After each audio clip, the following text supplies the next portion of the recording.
નમસ્કાર દર્શક મિત્રો, તહેલકા ન્યૂઝમાં આપનું સ્વાગત છે અને હું આપની સાથે વૈશાલી પોબાર. કરીશું નજર સમાચાર.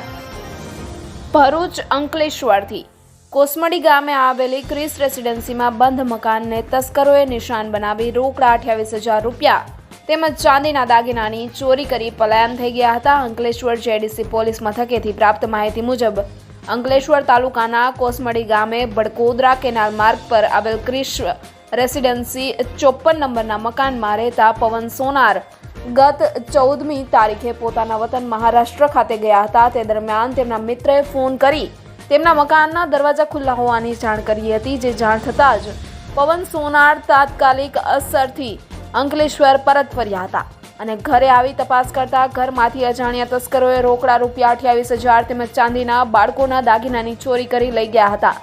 તેમના દ્વારા સોસાયટીમાં લાગેલા સીસીટીવી જોતા રાત્રિના 2 વાગ્યાથી 3 વાગ્યા દરમિયાન તસ્કરોએ તેમના ઘરને નિશાન બનાવ્યું હોવાનું સામે આવ્યું હતું. ઘટના અંગે અંકલેશ્વર જેડીસી પોલીસ મથકે ફરિયાદ આપતા પોલીસે ગુનો નોંધવાની તજવીજ હાથ ધરી સીસીટીવી ફૂટેજ ચેક કરી અજાણ્યા તસ્કરોને ઝડપી પાડવાની કવાયત હાથ ધરી હતી. रिपोर्टर अभी सैयद, तहलका न्यूज, अंकलेश्वर. मेरा नाम अमोल सोनार, मैं कृषि रेसिडेंसी में रहता हूँ. मैं 14 तारीख को रात को 11 बजे गांव जाने के लिए निकला, क्योंकि बीवी का जो ग्रैंडफादर है उनका गुजर गए थे, तो उनका वो प्रोग्राम था, तो उसके लिए गया था.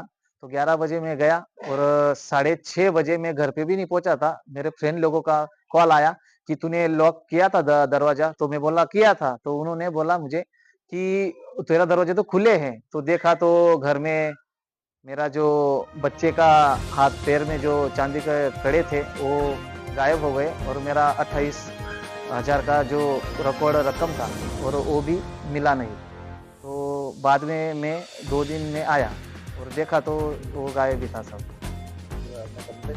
हाँ, और उसका जो कंप्लेंट है तो मैं आज GIDC पुलिस स्टेशन में अंकलेश्वर किया.